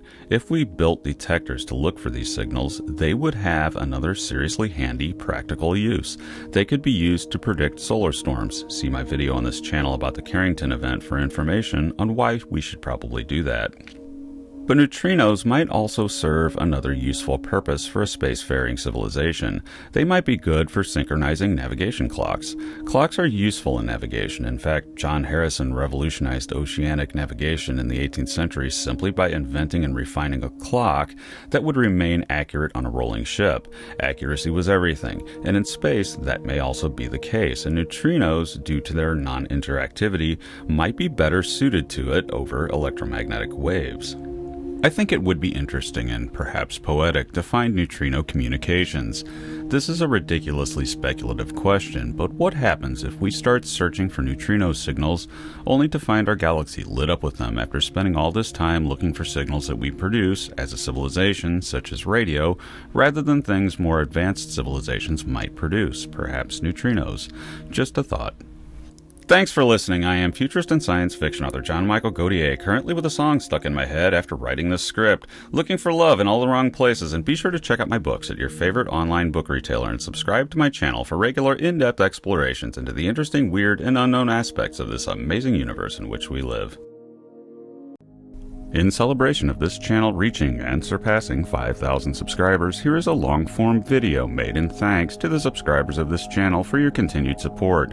I continue to be surprised at the growth of this channel and couldn't have done this without all of you. Many thanks, and onward we go. I'm still excited and having a blast researching and making my videos, and I look forward to many more years of telling you about the cool ideas and stories that I come across within the world of science, especially astronomy, and ultimately our progress towards answering the question of are we alone? It's one of the biggest questions in the universe from our perspective, and I really don't think we're all that far from answering it definitively. I believe that within 20 years there is a good chance that we'll finally know the answer to the question. But when discussing SETI and searching for alien radio signals in particular, there has always been a kind of elephant in the room. Detection is a two-way street, and the elephant is whether they can see us. We know that it should be possible for us to detect alien radio signals here on Earth, or in fact all sorts of biosignatures that point to life, so long as the signals are strong enough. This goes both ways. In theory, alien civilizations should be able to detect us as well. But in practice, this process is a bit trickier. It really depends on what equipment that alien race has and how close they are to us in space, and the same rules apply for us when looking for them. The one thing an alien race would know, however, assuming that they have powerful telescopes a bit bigger than what we have now, is that Earth hosts life. Life on Earth has a long history and has been affecting the composition of the atmosphere for billions of years. And by studying Earth's atmosphere, anyone in the Milky Way that's looking would see our atmosphere as it was at various stages in the not-too-distant past. Our galaxy is only about 100,000 light years in diameter, so they would not see our planet as it was during the time of the dinosaurs, but rather much more recently, depending on their distance from us. This is one of those rare cases in our universe where the distances do not seem so vast as far as geologic timescales go, but even still, it would be very difficult to detect Earth from the other side of the Milky Way for a number of reasons. But for those that can detect us, the easiest biomarker for an alien civilization to see is our oxygen in the form of O2 and, to a lesser extent, ozone. While oxygen is not a dead ringer for the presence of life on a planet, it can be abiotically created. We do have an awful lot of it, an abnormal amount. They would also see our water vapor, and taken with the oxygen, that would indicate to them that complex life could exist here. With a sufficiently large telescope, they would in turn see CH4, methane. With those three markers taken together, they could reasonably infer that life was the probable source for those gases. But what else could they know? In a paper by Edward W. Schweiterman and colleagues, links to all papers mentioned in this video in the description below, they review all currently known biomarkers that we can search for to determine if an exoplanet hosts life. It's worth noting here, and the authors of the paper stated prominently, that these biomarkers are for our class of organic water-based life. There may well be alternative biochemistries that would have different markers, but we don't yet have a clear picture of how those life forms might work, and if such chemistries could ever result in intelligence. But in regards to an alien civilization looking at us, even if they were not carbon-based and instead based on, say, silicon, if they could build telescopes and spectrographs, they would have the scientific capability to know of carbon's complex chemistry and suspect that water and organics, both common in the universe, can lead to life. Organically based alien life similar to us would already know based on themselves. Many other potential biomarkers can be seen on this world. One example is variations in carbon dioxide levels that occur seasonally as vegetation cycles. Another would be the many other gases such as nitrous oxide and methyl chloride that while they might individually be created abiotically, when you take them as a whole, life becomes the likely source for the profile. They might also see direct reflectance from our vegetation in the near infrared. Searching exoplanets for this biosignature is covered in a 2005 paper by Sarah Seeger and colleagues, and the technique could equally be used by an alien civilization looking at Earth, providing they know what plant life is. But even if they don't, they might still see that some strangeness is happening with this world in the near infrared. But what of detecting our civilization through our technological markers? There are quite a few of these, and the more developed we become, the more important some of them will be as far as aliens spotting us, such as our waste heat when we start doing things like building Dyson swarms. That eventually would be visible at much greater distances than anything we're doing now, but as we are right now, there are several major technological markers that we produce. Before we get to those, it's worth pointing out that distance is key for aliens to detect us. We've only been technologically visible in a major way for about a century, give or take.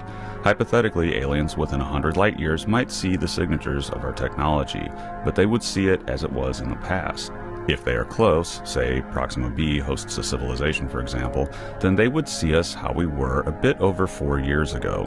A civilization at 50 light years would see us as we were 50 years ago, and so on. But further out than about 100 light years or so, using any practical means, we become essentially undetectable. And the further you go from there, the harder it becomes to detect and study Earth at all. Within 100 light years, there are two main markers that aliens might detect and a few peripheral ones. Firstly is radio. We've been broadcasting radio waves for about a century, give or take. Aliens within 100 light years from Earth, in theory, might pick those transmissions up, depending on what equipment they have. But as a matter of practicality, they might not. The reason for this is that they would need some serious equipment to do it. If we took our own current equipment out to Proxima Centauri and looked at Earth, we would not be able to see the vast majority of our own radio signals. Our television and radio stations are simply too weak. The best chance would probably be radar, and even then the chances are slim. We have in the past, however, beamed out signals that were powerful enough, particularly the famous Arecibo signal. But the problem is that to see that signal, the aliens would have to be looking at just the right time to catch it, and they would have no idea it was coming. But that's just judging things by our own current radio capabilities. They will no doubt get better and more sensitive, but at the same time, the signals we emit are tending to get weaker as we develop. But an alien civilization that has much bigger radio antennas than ours, located close enough to us, might just be able to detect us. In an article, Seth Shostak, linked below, notes that evidence of our existence has already reached about 15,000 star systems, and if a civilization had a big enough antenna, he states, for example, one the size of Chicago, or may use gravitational lensing to look for us, they might just see radio evidence of us. The second main way an alien civilization might detect us is lesser known. Radio signals have always been the assumed way that aliens might pick us up, but there's another. We also produce a very unnatural form of visible light that if someone had sensitive enough instruments to detect it, and they would need to be seriously sensitive, they would know that intelligent life was the only cause. It's our streetlights on Earth's night side. In a paper by Abraham Loeb and Edwin Turner, they suggest ways that we might search for other civilizations by focusing on their artificial light emissions, and by extension, how other civilizations might look at ours. By looking at the night side of an exoplanet, if there is artificial illumination present, it would be different enough to be distinguishable from reflected natural light from the planet's star. The authors note that we currently could detect Earth-level artificial illumination only within our solar system. If there's someone hiding out on a Kuiper Belt object, we can detect their streetlights, but no further than that with current equipment. But as time goes on, our capabilities will grow, so at some point, optical SETI searching for the lights of civilizations should become viable. If it's possible for us, then it's possible for aliens as well. Another, more novel way aliens might detect us are concentrations of industrial chemicals in our atmosphere. In a 2014 paper by Henry Lin and colleagues, they detailed that we might look for refrigerants in exoplanet atmospheres to detect alien civilizations. This would be chemicals like CFCs. The aliens could likewise do the same with us, if they were close enough, and see evidence of very long persisting chemicals, such as those collectively known as Freon. In addition to signaling active industrial processes on a world, the presence of these kinds of chemicals could actually serve as a kind of indicator. If you see only the longer-lived ones, it could mean that the civilization advanced past the use of those chemicals or died out. If you see the shorter-lived ones, you would know that the civilization was active. Maybe an alien civilization nearby has the capability to detect our radar or see our streetlights or chemicals, or perhaps one that is not yet close enough to receive our signals might someday pick us up. But I would speculate that it's pretty unlikely that anyone has, and the further away an alien civilization is, the harder it will be to detect us. Eventually, you just get so distant that you can't physically construct an instrument large enough for the task. This undetectability could be a good thing or a bad thing depending on your perspective, but what it does tell us is that a civilization at our level of development is very hard to see at a distance. A more advanced civilization should be easier for us to spot, and if they've been around a long time they would be detectable over greater distances, but it's really not something that is so easy as many might think.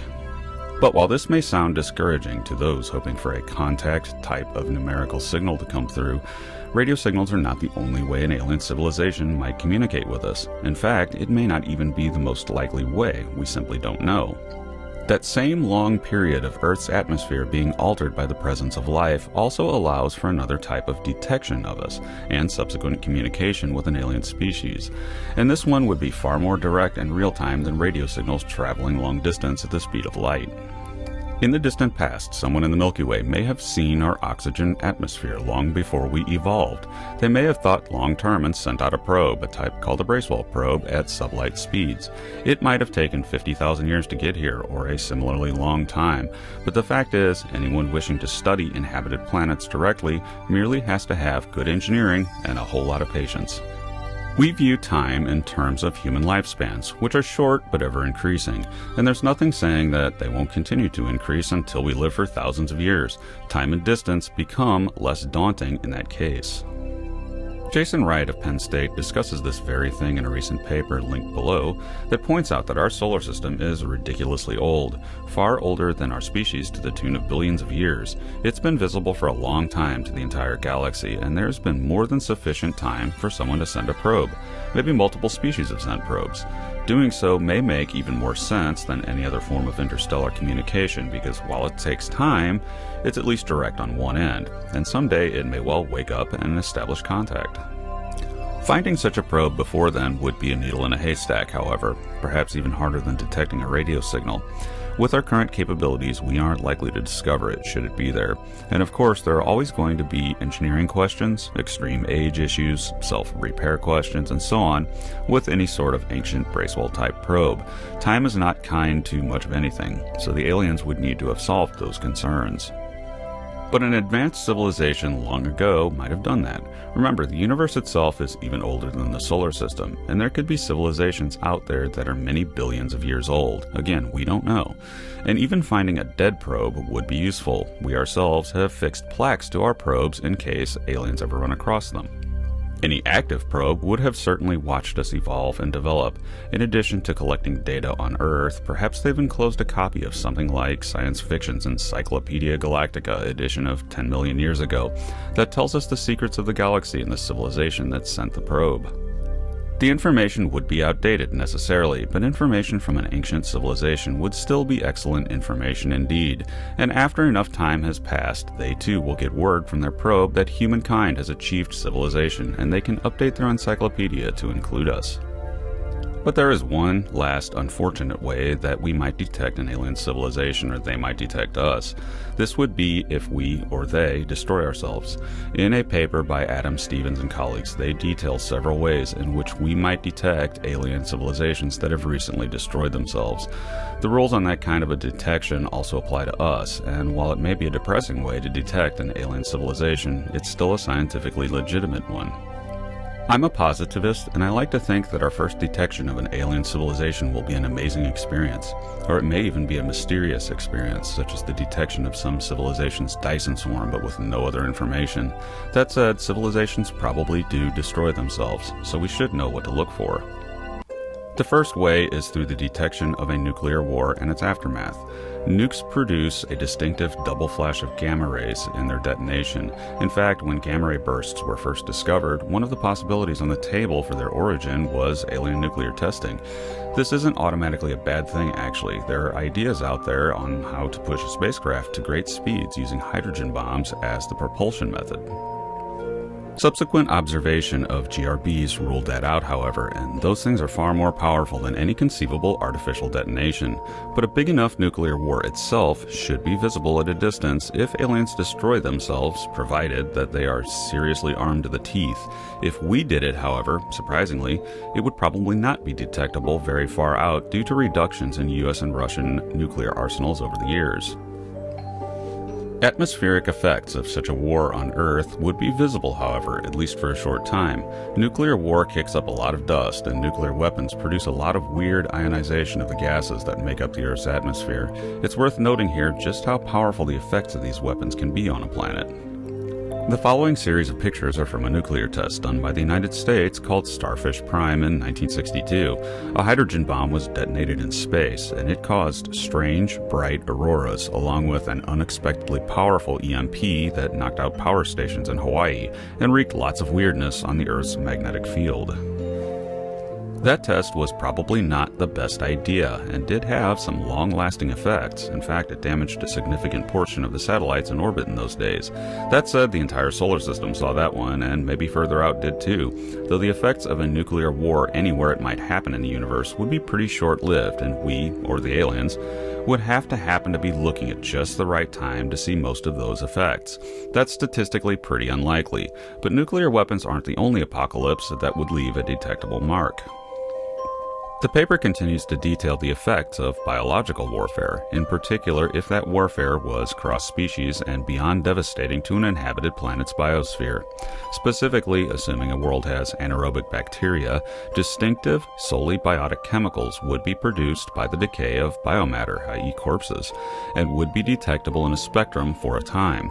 If you detect it, it means life was recently there, but much of it may no longer be there.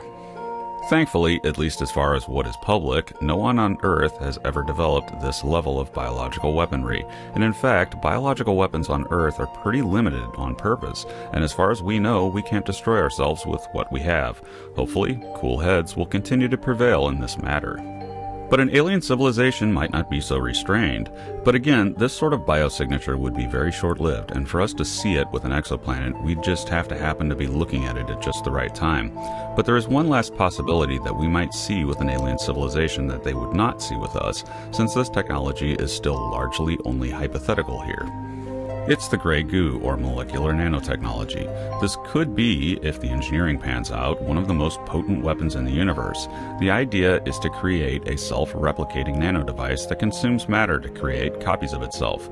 It can do so on such a scale, exponentially reproducing, until it consumes a planet, or at least a large part of one. The author suggests that this technosignature would be visible for a much longer period than the others, on the scale of thousands of years.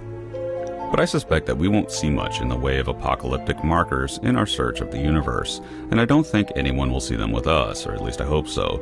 But in the end, Earth is not really all that detectable to aliens, and aliens at our level of development would not be all that detectable to us. More advanced species would be, but there doesn't seem to be one of those close by, so I would imagine it's a good bet that no one knows that we're here. Yet. Thanks for listening. I am futurist and science fiction author John Michael Godier, currently eyeing my wireless router suspiciously and wondering what it's telling the aliens. Loose lips sink ships, and be sure to check out my books at your favorite online book retailer and subscribe to my channel for regular, in-depth explorations into the interesting, weird, and unknown aspects of this amazing universe in which we live. The human race has looked out into the night sky for decades with our radio telescopes, hoping to find signs of life.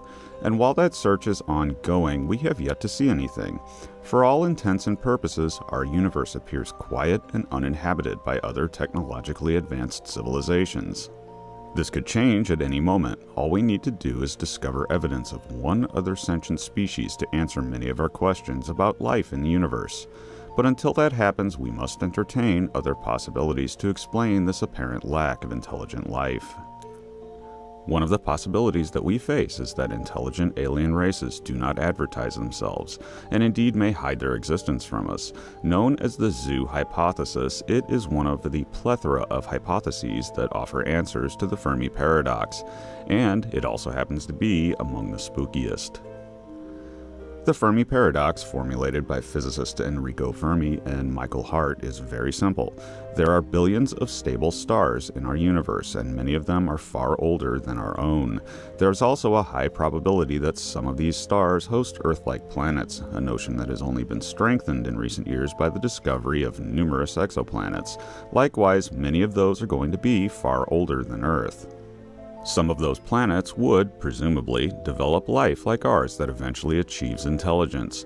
Here I have a sticking point. In my opinion, I think that ultimately we may well find that microbial life is common in the universe. Complex life, like our plants and animals, is scarce, and intelligent life is incredibly rare. But I digress. Assuming that civilizations are relatively common, then some of those will develop interstellar travel. Here I have another sticking point. I'm not sure that an advanced civilization would care about interstellar travel. This relates to simulation theory, the notion that our universe is a computer simulation of some sort. I covered that theory in my video, Is the Universe Real, or is it a computer simulation, on this channel, and whether it's actually the case is anyone's guess, though it does appear to be scientifically testable. But let's say that the universe is a computer simulation as a thought experiment. If a civilization concluded that it is a simulation, then they may also conclude that there is no point to messing around with the universe. In such a nihilistic scenario, why not center your society on pleasure and descend into virtual reality utopias that are better than our universe? Think about The Matrix only as a utopia, though I suppose Agent Smith had a point when he said in the films that they actually did initially try to create a utopia, but no one was happy. But it's worth noting that we ourselves are striving for interplanetary exploration and eventually interstellar travel. Our behavior is all we can study for now, and that does count for something. Given that habitable planets exist, and they eventually become inhabited, and may have done so long before Earth did, and those inhabitants eventually spread out into the universe, then the Fermi Paradox notes that the entire galaxy can be explored at sublight speeds in only a few million years. So why don't we see evidence of alien civilizations everywhere? This brings us to the zoo hypothesis. The idea here is that aliens hide themselves from us, either permanently or will someday reveal themselves and make contact when we've reached a sufficient level of technological and social development. This may make sense. If the universe is a hostile place full of aggressive species, and your basic nature would be aggressive in some way if you're out boldly exploring the galaxy, then perhaps it's safer to hide and not contact anyone. In this scenario, advanced civilizations simply play it safe and do not interact with one another, other than perhaps clandestine interstellar spy missions. Or a civilization may find value in galactic diversity and not contact anyone so that they may simply study young civilizations in their natural development. This is something we ourselves do. There are still to this day uncontacted Stone Age tribes on our world, and we take care to preserve that both for their own safety and ethical concerns about first contact, which has seldom gone well in the past. But you also have to ask a question here. If advanced civilizations are common and hiding their existence from lesser civilizations, then surely at least one of those advanced species would break the trend and show themselves. If they are common, then they must all be hiding, and that would imply that somehow everybody out there is in agreement to hide. How does that work? Now this is pure speculation, but say a single civilization developed in the Milky Way long before any others, even 1 billion years or longer before anyone else is possible. Say they colonized the entire galaxy early on, but hide their existence until a civilization they're watching matures. As other civilizations mature and meet this ancient civilization, the old ones may impart their wisdom of hiding to all civilizations in the galaxy. As a result, developing civilizations think they are alone until one day they find out that they are not. While an interesting idea, and I make this video merely as food for thought, I still suspect that intelligence is simply rare, and when it does develop, it takes time and a lot of chance. Finding evidence of such a rare civilization is like searching for a needle in a haystack for SETI, and that someday, perhaps sooner rather than later, we will wake up to a changed world where we know unequivocally that we are not alone. Thanks for listening. I am futurist and science fiction author John Michael Godier, currently issuing a rebuttal to those that think I'm a robotic voice simulator. Not quite, but close. It's more like the Matrix, Mr. Anderson. Just kidding, I'm really just a Vulcan, and be sure to check out my books at your favorite online book retailer and subscribe to my channel for regular in-depth explorations into the interesting, weird, and unknown aspects of this amazing universe in which we live. One of the scariest concepts in science fiction is that of an alien invasion.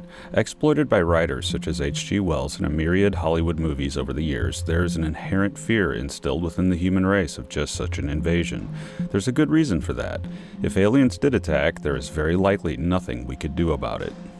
The good news is that they probably wouldn't show up in flying saucers and start shooting the place up. That's an unrealistic scenario for many reasons, the main one being that it's unnecessary. There are far better, cheaper ways to conquer or destroy a planet. The bad news is that if an alien civilization did attack, we'd never see it coming, and chances are we'd be gone before we ever even got a look at the aliens. So here are 10 ways aliens could kill us all and we'd never see it coming. Number 10. Irradiating the planet. One of the most frightening possibilities in our universe is mass extinction at the hands of gamma rays. This form of extinction can happen naturally, such as when a gamma ray burst is created during the formation of a black hole and shines radiation onto a planet in its path. Gamma ray bursts are common, we detect them all the time, and it's thought that at least once in Earth's history, a mass extinction occurred because we were just a little too close to the source of one of these bursts when it went off. But could an alien race orchestrate the collapse of a nearby star in such a way as to irradiate Earth? This would be beyond difficult, as you'd need to point the burst towards us by manipulating how the star is oriented in space, which may not be possible. This thankfully makes this scenario highly unlikely, but if they did, we would have literally no warning as gamma rays travel at the speed of light. The effects of such a burst would be devastating on many levels, whether natural or not. Firstly, say goodbye to the ozone layer, which would almost instantly be destroyed, exposing the surface of the Earth to dangerous ultraviolet radiation. Secondly, gamma radiation is the bad kind. It's the type that you need lead shielding to protect against. Life does not fare well against gamma rays, but the Earth would eventually recover, leaving a fresh, uninhabited world for the aliens to colonize. Number 9. Strange matter. Here we get into the highly theoretical but seemingly possible, at least right now. There is a material thought to form inside neutron stars called strange matter, or strangelets. Neutron stars are dead stars that are too small to have collapsed into black holes, but are large enough to have enough gravity to break the bonds of the atom and form unusual materials. One is called neutronium, a ridiculously dense and heavy material, so much so that a teaspoonful would weigh many tons. But it's forced to be that way by the intense gravity of the neutron star, which squashes the atoms into a material made of pure neutrons. But what happens at the core of a neutron star where the pressures are unbelievably great? One theory is that an even denser material forms, which is strange matter. This matter would be made up entirely of quarks and theoretically has two frightening properties. First, one theory suggests that it would be stable outside the core of a neutron star, and second, it would convert anything it touches into strange matter. This means that any alien race possessing such a material could send a bullet of strange matter towards a planet, which would set off a chain reaction converting that planet and anything on it into strange matter, thus ending all life on that world. Number 8. Genetically enhanced viruses. Biotechnology today is largely a matter of working with the existing rather than creating anything new, but eventually we can see a time where we might be able to create DNA from scratch and program designer organisms for a variety of tasks. One such task would be to destroy an alien race with a slate wiper virus fine-tuned to utterly annihilate their biosphere. Likewise, they could do the same to us. There are two approaches for this. One would be to tweak the virus to destroy all life on Earth. After everything is dead, the alien species could cultivate their own forms of life from their home planet and colonize. Number 2 would be to target a specific species, such as humans, and eradicate only that life form, leaving the original biosphere intact. Number 7. Change Earth. Life on Earth exists under a very specific set of rules and conditions. Because we evolved here, we are beholden to certain ideal chemical and environmental factors, such as levels of oxygen, for example. If we had less, we'd die off quickly. If we had more, fire and combustion becomes too dangerous to use. But these conditions are probably not the only set that can allow life to exist. Conquering Earth may be so simple as changing it into a twin of the aliens' home world. With sufficient technology, the aliens may send a probe or some type of nanotechnology that changes the makeup of Earth's atmosphere in such a way that it kills off the existing life, leaving a fresh, atmospherically perfect planet for the aliens to call home. Number 6. Black holes and wormholes. Few things in the universe are as powerful as black holes. While we normally think of them as extremely massive objects that no one would want to get near, they can also theoretically be microscopic. And while microscopic black holes evaporate very rapidly due to a lack of mass, there may be a way to make them more stable. If so, watch out. The effects of a black hole attack on Earth would be beyond comprehension. The black hole would be drawn to the center of the Earth by gravity, consuming material until it reaches the core. Then it would continue on and exit the planet on the other side, but then it would begin a cycle of oscillation as it passed through the planet multiple times until there was nothing left. Another option might be a wormhole. While we have no idea how to make these things stable if they can even exist, wormholes theoretically serve to link 2 points in space together. We usually think of this in terms of sending a spaceship through one end to arrive at some other far point in space, but you could also theoretically open one up in front of a planet moving along in its orbit, gobbling it up and sending it somewhere else. That somewhere else might just be the interior of the Sun. Number 5. The von Neumann Invasion Fleet. Self-replicating space probes are nothing new in science fiction. They were most famously depicted in 2001: A Space Odyssey and its sequel as huge black monoliths that self-replicate and turn Jupiter into a star. But the idea of using von Neumann probes to accomplish various tasks in a galaxy is actually a very efficient way of doing it. If an alien race constructed a single probe that could scour raw materials and build copies of itself, it could in theory infect the galaxy like a virus, placing a von Neumann probe in every star system lying dormant and waiting for life to develop in those systems. Some of these probes might be for exploratory purposes or contact purposes, etc., but they could also be used for warfare. If an alien species feels that another species could be a threat, they could use the von Neumann probes stationed in that system to eradicate life on that world in any number of ways. These ways include disrupting the system's star to throw a technology-destroying solar flare at the inhabited world and send them back to the Stone Age. Another would be to nudge an asteroid their way and kick off a mass extinction, or unleash a virus, and so on. Number 4. Antimatter. The effects of matter-antimatter reactions are well known. If matter comes into contact with antimatter, they mutually annihilate. If an alien species could create antimatter easily, they might simply mass produce it and start tossing it at Earth. It wouldn't take long before the planet was devastated. On the other hand, if we were sufficiently advanced, we might be able to fight this one off by firing back. As the incoming antimatter enters our system, we could fling asteroids at it and harmlessly detonate it out in space. Number 3. The Grey Goo. This scenario doesn't really comprise an invasion, rather an utter, wholesale annihilation of a world. There is a controversial theory within nanotechnological research that suggests that it's possible to create a kind of microscopic von Neumann probe. If unleashed on a planet, these tiny robots would use the Earth as raw materials for exponential reproduction. Exponential means just that. The more there are, the more new probes are made. This would result in the consumption of the entire planet and everything on it in a mere 2 days. Number 2. Fling a planet at us. Gravity is an enormously powerful weapon if you want to wage wars against alien races. The good news is that it's a very hard thing to manipulate. The bad thing is that a sufficiently advanced species may be able to do just that and fling a rogue planet into our star system. Such a thing would have disastrous results. By making it pass near Earth, it could disrupt the Earth's orbit and fling us out into deep space where we would very quickly freeze. Life's only hope for survival would be geothermal vents in the ocean. There it might survive in the cold of deep space, but for us on the surface, there would likely be no hope. Number 1. The speed of light asteroid. This one is simple, easy, and the most likely. Accelerate a large object to some high fraction of the speed of light and aim it at Earth like a cannon. The projectile, perhaps an asteroid, would be on top of us before we knew it was coming. Asteroid impacts are bad enough, but one traveling at near the speed of light? Not good.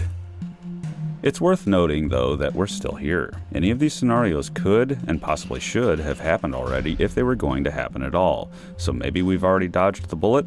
I hope so. Thanks for listening. I am futurist and science fiction author John Michael Godier, currently a little spooked after recording this video, and be sure to check out my books at your favorite online book retailer and subscribe to my channel for in-depth, regular explorations into the interesting, weird, and unknown aspects of this amazing universe in which we live.